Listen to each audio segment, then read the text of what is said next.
নবী যখন রাস্তা দিয়ে হেঁটে যেতেন, মক্কার মানুষগুলো প্রত্যেকটা মানুষ নবীজির দিকে আঙ্গুল দিয়ে দেখিয়ে দিত, দেখো দেখো কত ভালো মানুষ হেঁটে যাচ্ছে, আল আমিন হেঁটে যাচ্ছে, সত্যবাদী হেঁটে যাচ্ছে। আল্লাহু আকবার।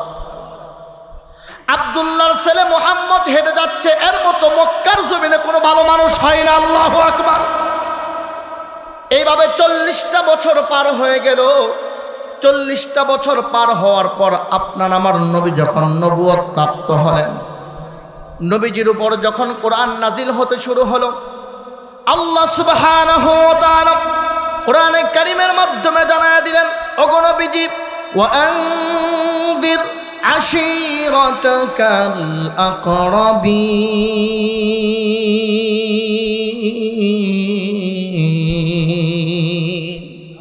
ওগো নবীজি, আপনি আপনার স্বীয় গোত্রের লোকদেরকে সতর্ক করুন, তাদেরকে ইসলামের দাওয়াত দেন, জাহান্নামের পথ থেকে তাদেরকে ফিরান, তাদেরকে সতর্ক করুন। যখন আয়াত নাজিল হয়ে গেল, আপনার আমার নবী রাহমাতুল লিল আলামিন স্বীয় গোত্রের লোকদেরকে একটি জায়গায় একত্রিত করলেন। একত্রিত করার পর নবীজি বললেন, ও আমার স্বীয় গোত্রের লোকেরা, আমি আব্দুল্লাহর ছেলে মুহাম্মদ যদি বলি এই পাহাড়ের ওপর প্রান্তে এক শত্রু দল অস্ত্র শস্ত্র নিয়ে দাঁড়িয়ে আছে, সুযোগ পেলেই আমাদের উপর হামলা করবে। ও আমার স্বীয় গোত্রের লোকেরা, আমি জানতে চাই আমি আব্দুল্লাহ ছেলে মুহাম্মদের এই কথা তোমরা বিশ্বাস করবে কিনা? সকলেই এক বাক্যে বলে উঠল, হে আব্দুল্লাহর বেটা মুহাম্মদ, জন্মের পর থেকে 40টা বছর পার হয়ে গেছে, আজ পর্যন্ত তোমার জবান দিয়া তুমি একটা মিথ্যা কথাও বলো নাই। জবান খুলে আল্লাহু আকবার। আজ পর্যন্ত তোমার জবান দিয়ে একটা কথাও মিথ্যা কথা বের হয় নাই। তোমাকে আমরা সত্যবাদী বলি, তোমাকে আমরা উপাধি দিয়েছি আল আমিন, তোমাকে আমরা আমানতদার হিসাবে চিনি। সুতরাং তোমার জবান দিয়ে যেহেতু 40টা বছর কোনো মিথ্যা কথা বের হয় নাই, আজও যদি তুমি বলো পাহাড়ের অপর সাইডে শত্রু দল অস্ত্র শস্ত্র নিয়ে দাঁড়িয়ে আছে, সুযোগ পেলেই হামলা করবে, মুহাম্মদ তোমার এই কথা আজও আমরা বিশ্বাস করব। এই সময় নবীজি বললেন, যদি তাই হয় ও আমার স্বীয় গোত্রের লোকেরা, তাহলে আমার কথা তোমরা কান খুলে শুনে রাখো। এক রবের ইবাদত বাদ দিয়ে, গোলামি বাদ দিয়ে তোমরা যে 33 কোটি দেবতার পূজা করো, তুলসী গাছের পূজা করো, সূর্যের পূজা করো, সানামকে প্রভু হিসাবে গ্রহণ করেছ, এগুলো হচ্ছে আল্লাহ তাআলার সাথে শিরিক। শিরিককারীকে আল্লাহ তাআলা ক্ষমা করবেন না। সুতরাং তোমরা যদি এই শিরিক কাজ করা অবস্থায় তোমাদের মৃত্যু চলে আসে, চিরকাল জাহান্নামের মধ্যে জ্বলতে হবে, জান্নাতে কখনো ঢুকতে পারবা না। বাঁচার রাস্তা একটাই, 33 কোটি দেবতার পূজা বাদ দাও, সূর্যের পূজা বাদ দাও, তুলসী গাছের পূজা বাদ দাও, মূর্তির পূজা বাদ দাও, এক আল্লাহর ইবাদত করো, এক আল্লাহকে রব হিসাবে মেনে নাও। ওই রবের পক্ষ থেকে আমি আব্দুল্লাহর ছেলে প্রেরিত আখিরি নবী মুহাম্মদ সাল্লাল্লাহু আলাইহি ওয়াসাল্লাম আমাকে শেষ নবী হিসাবে মেনে নাও, তাহলে কামিয়াব হয়ে যাবে। এই কথাটা যখন বললেন, বলার পর এক বাক্যে সকলে বলে উঠল, ও বুঝছি, বাপদাদার ধর্মের বিরোধিতা করার জন্য আমাদেরকে ডেকেছ। নাউজুবিল্লাহ। এটাই হলো উচিত কথায় মাওই বেজা। কথা কন ঠিক না বে ঠিক? গরম বাতে বিলাই বেজার, উচিত কথায় মাওই বেজার। কোতে গেলে কীর্তি রাজার মনে লাগে ভয়, আমরা গরিব আমাদের দেখার মতো কেউ নাই, আমরা গরিব আমাদের দেখার মতো কেউ নাই। ঠিক কিনা কন? উচিত কথা কইলে কথা বলেন, বুঝবো হয়ে যায় কালা। কথা কন ঠিক না বে ঠিক? আচ্ছা আপনারা বলেন তো, আমরা মুসলমান না? আল ইয়াউমা আকমালতু লাকুম দীনাকুম ওয়া আতমামতু আলাইকুম নি'মাতি ওয়া রাদিতু লাকুমুল ইসলাম দীনা উদখুলু ফিস সিলমি কাফা। এগুলো কোরআনের আয়াত, বলার সময় আমার হাতে নাই। মানে হইল, সার কথা হলো, ইসলাম এমন একটা ধর্ম, কোরআন এমন একটা সংবিধান, সামাজিক রাষ্ট্রীয় যে কোনো ক্ষেত্রে, যে কোনো সেক্টরে, যে কোনো প্রতিষ্ঠানে, যে কোনো পরিবারে কিয়ামত পর্যন্ত যত ধরনের সমস্যা হতে পারে সমস্ত সমস্যার সমাধান কোরআনের মধ্যে আছে না নাই? আওয়াজ করে বলেন, আছে না নাই? সমাধান চাও যদি জীবনে মরণে, ফিরে চাও খুঁজে নাও চোখ রাখো কোরআনে। আওয়াজ করে বলতে হবে, ঠিক না বেঠে? সমাধান চাও যদি সমাধান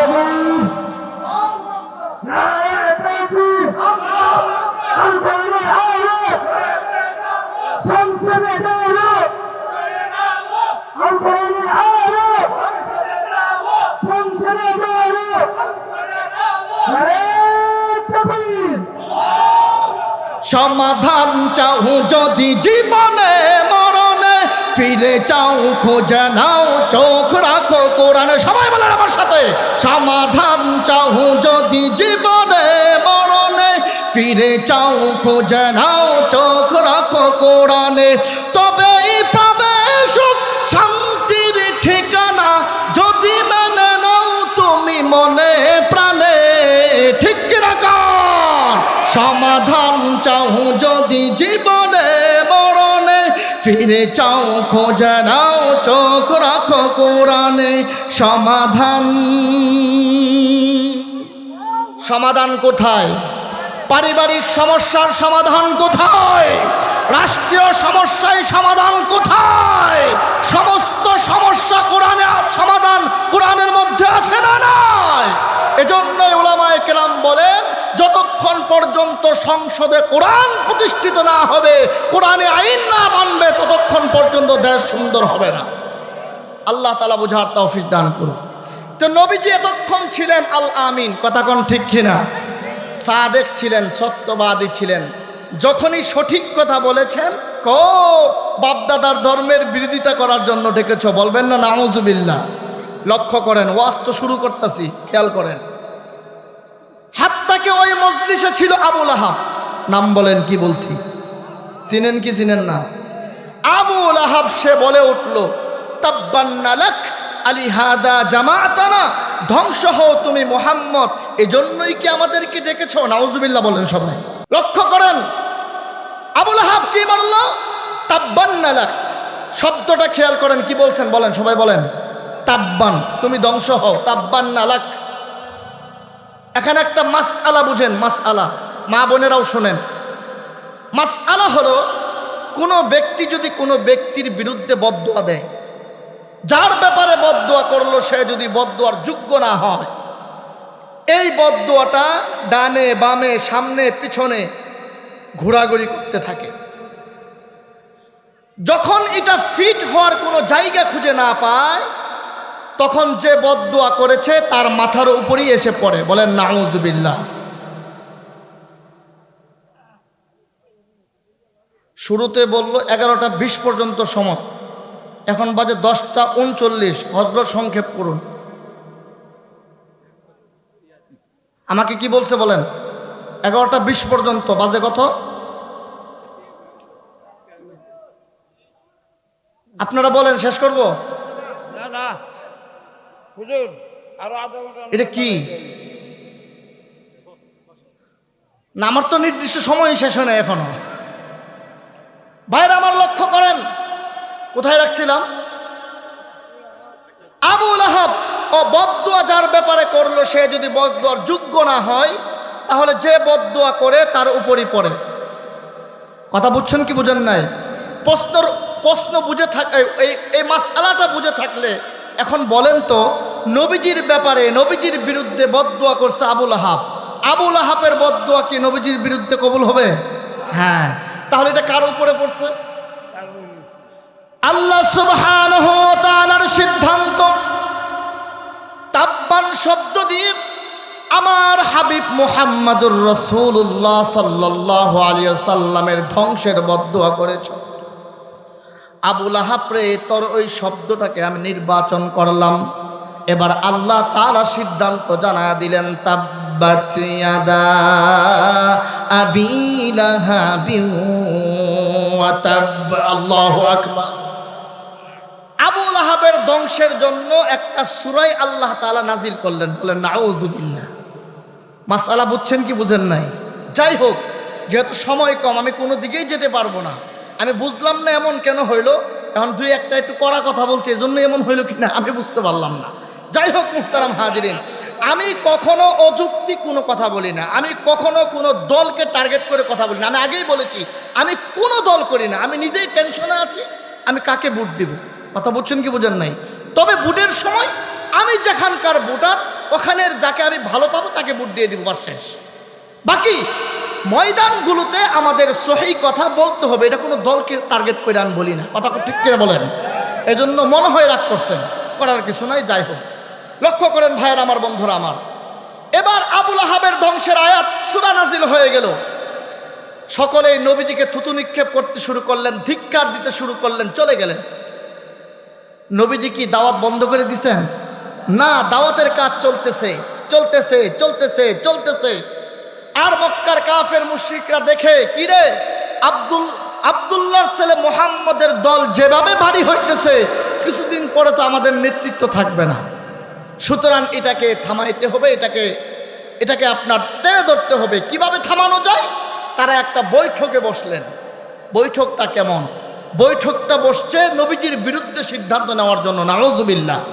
বৈঠকের মধ্যে তারা বলাবলি করতেছে, মুহাম্মদকে যদি না থামানো যায়, কিছুদিন পরে আমাদের নেতৃত্ব থাকবে না, তো কি করা যায়? তো মুহাম্মদকে হত্যা করে ফেলো। বলেন নাউযুবিল্লাহ। বৈঠকের মধ্যে এক ব্যক্তি বলে উঠল, মুহাম্মদ সাল্লাল্লাহু আলাইহি সাল্লাম 40টা বছর কোনোদিন একটা মিথ্যা কথা বলে নাই। তার একটা কথার কারণে, একটা বিষয়কে কেন্দ্র করে তাকে আমরা হত্যার সিদ্ধান্ত নেব, এটা ঠিক হবে না। বলেন না আল্লাহু আকবার। তো কি করা যায়? উনি উনার দাবিতে, উনি উনার কথায় সত্যবাদী না মিথ্যাবাদী, এই কথাটা আগে যাচাই করা হোক। বলবেন না আল্লাহু আকবার। কিভাবে যাচাই করব? মজলিস থেকে বলা হলো, উনি উনার দাবিতে সত্যবাদী না মিথ্যাবাদী, এই কথা বলতে পারবে পূর্ববর্তী কিতাবের আলেমগণ। পূর্ববর্তী কিতাবের আলেম, তৎকালীন সময় কম যেহেতু সংক্ষেপে বলতে হয়, মদিনায় ছিল, মক্কায় কোনো পূর্ববর্তী কিতাবের আলেম ছিল না। ওই মজলিস থেকে দুইজন ব্যক্তিকে নির্বাচন করা হলো। একজনের নাম হলো নজর ইবনে হারেস, আরেকজনের নাম হলো উতবা ইবনে আবি মুঈত। এই দুইজন ব্যক্তিকে নির্বাচন করা হলো। তারা মক্কা থেকে মদিনায় যাবে, আহলে কিতাব আলেমদেরকে মুহাম্মদ সাল্লাল্লাহু আলাইহি সাল্লামের সমস্ত কিছু উঠায়া ধরবে। এরপর এই ব্যক্তি সম্পর্কে তারা কি বলে এই সংবাদ আমাদেরকে দিবে, এরপর আমরা তার ব্যাপারে সিদ্ধান্ত নেব। ভাইয়েরা আমার, বন্ধুরা আমার, নজর ইবনে হারেস, উতবা ইবনে আবি মুঈত, এই দুইজন ব্যক্তি এবার চলে গেল মদিনায়। মদিনায় যাওয়ার পর আহলে কিতাব আলেমদের কাছে আপনার আমার নবী মুহাম্মাদুর রাসূলুল্লাহ সাল্লাল্লাহু আলাইহি সাল্লামের বৃত্তান্ত তুলে ধরলেন। ওনার চোখ, ওনার অবয়ব আকৃতি, ওনার মিশন, ওনার দাবি সমস্ত কিছু উঠায়া ধরলেন। সমস্ত কিছু শোনার পর এবার আহলে কিতাব আলেমরা বললেন, তোমরা যেই ব্যক্তির বৃত্তান্ত আমাদের সম্মুখে পেশ করেছ, সমস্ত কথা শোনার পর আমাদের মনে হচ্ছে আমাদের কিতাবে যেই শেষ নবীর কথা বলা হয়েছে উনি হচ্ছেন শেষ নবী। বলেন না আল্লাহু আকবার। নারে তাকবীর, নারে তাকবীর, দিন ইসলাম, দিন ইসলাম জিন্দাবাদ, জিন্দাবাদ। শেষ করবো 5 মিনিট। আচ্ছা ঠিক আছে ভাইরা আমার, বন্ধুরা আমার, এরপর ইহুদি আলেমরা বললেন, মনে হচ্ছে সে আখির নবী, তারপরেও আমরা তোমাদেরকে কিছু প্রশ্ন শিখিয়ে দিচ্ছি। এই প্রশ্নগুলো আব্দুল্লাহর ছেলে মুহাম্মদের কাছে গিয়ে পেশ করবে। এই প্রশ্নগুলোর উত্তর যদি সঠিকভাবে দিতে পারে তাহলে বুঝে নিবে সে শেষ নবী, আখিরি নবী। কিয়ামত পর্যন্ত বিরোধিতা করে কোনো লাভ হবে না, তার মিশন পরিপূর্ণতা লাভ করবে। এক নাম্বার প্রশ্ন হলো, তোমরা আব্দুল্লাহর ছেলে মুহাম্মদকে জিজ্ঞাসা করবে, তুমি যদি শেষ নবী হয়ে থাকো, আখিরি নবী হয়ে থাকো, তুমি যদি তোমার দাবিতে সত্যবাদী হয়ে থাকো, তাহলে বলো দেখি পৃথিবীর জমিনের মধ্যে এমন কিছু ব্যক্তি ছিল যেই সমস্ত ব্যক্তিগুলো তাদের ঈমানকে হেফাজত করার জন্য, ঈমানকে সংরক্ষণ করার জন্য নিজের মা, নিজের বাবা, আত্মীয় স্বজন সমস্ত কিছু ছেড়ে পাহাড়ের গুহায় গিয়ে আশ্রয় নিয়েছিল। সত্য নবী হয়ে থাকলে ওই সমস্ত যুবকদের বৃত্তান্ত আমাদের সম্মুখে উঠায়া ধরো। দুই নাম্বার প্রশ্ন, বলো দেখি পৃথিবীর জমিনের মধ্যে এমন একজন বাদশাহ ছিল, যেই বাদশাহ শুধু বাদশাহ ছিল না, এমন বাদশাহ ছিল মাশরিক থেকে মাগরিব, শিমাল থেকে জুনুব পর্যন্ত গোটা দুনিয়ার রাজত্ব করেছেন, এবং মাশরিক থেকে মাগরিব, শিমাল থেকে জুনুব পর্যন্ত গোটা দুনিয়াটা আল্লাহর ফজল ও করমে সফর করেছে। দাবিতে যদি সত্যবাদী হও, তাহলে এই প্রশ্নের উত্তর দিতে বলবা। তিন নাম্বার প্রশ্ন হলো, তিন নাম্বার প্রশ্ন তাকে জিজ্ঞাসা করবা, সে সত্য নবী হয়ে থাকলে বলবে, সেটা হলো বলবা মানুষের মধ্যে যে একটা জিনিস থাকে যাতে রূহ বলা হয়, আত্মা বলা হয়, এই রূহটা কি? যেই জিনিসটা মানুষের ভিতরে যতক্ষণ থাকে মানুষকে মানুষ বলা হয়, চেয়ারম্যানকে চেয়ারম্যান, এমপি সাহেবকে এমপি সাহেব, মন্ত্রীকে মন্ত্রী সাহেব, বক্তাকে বক্তা সাহেব।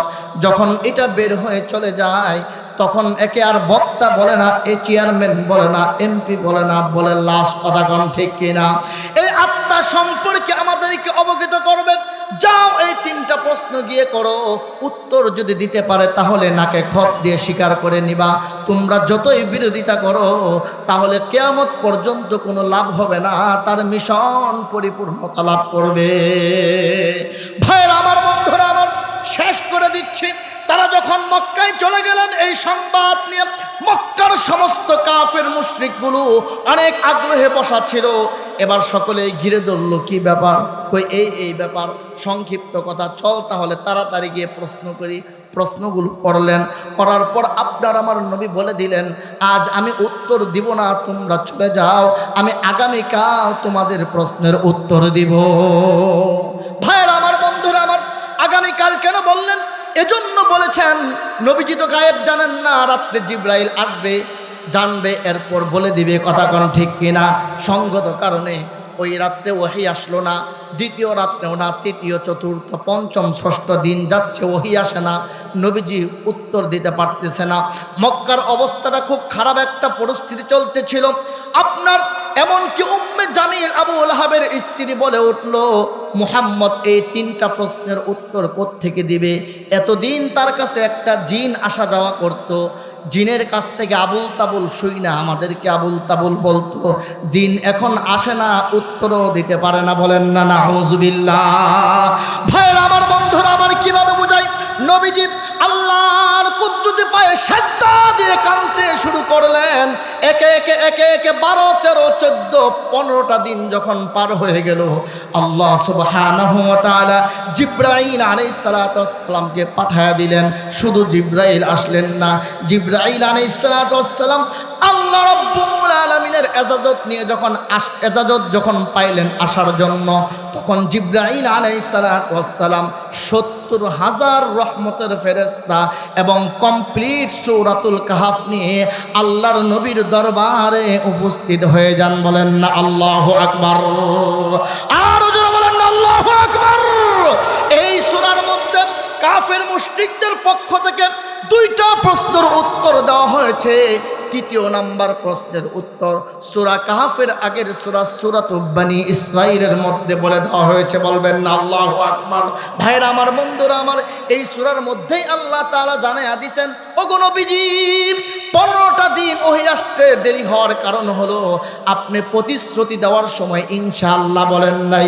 উম্মতি মুহাম্মাদির জন্য কিয়ামত পর্যন্ত শিক্ষা হলো, ও আমার উম্মতরা, যখনই তুমি প্রতিশ্রুতি দিবা, প্রতিশ্রুতি দেওয়ার সময় ইনশাআল্লাহ বলবা, সবক শুনবে, সবক মানবেন তো ইনশাআল্লাহ? তাহলে প্রতিশ্রুতি দেওয়ার সময় কি বলবো? আগামীকাল শ্বশুর বাড়ি যাবো ইনশাআল্লাহ, আগামীকাল বাজারে বন্ধুর সাথে চা খাবো ইনশাআল্লাহ, আগামীকাল মাদ্রাসায় যাবো ইনশাআল্লাহ, আগামীকাল অমুক পাড়া মাহফিলে যাবো ইনশাআল্লাহ। উম্মতের শিক্ষা ইনশাআল্লাহ ছাড়া একটা প্রতিশ্রুতিও দিবে না।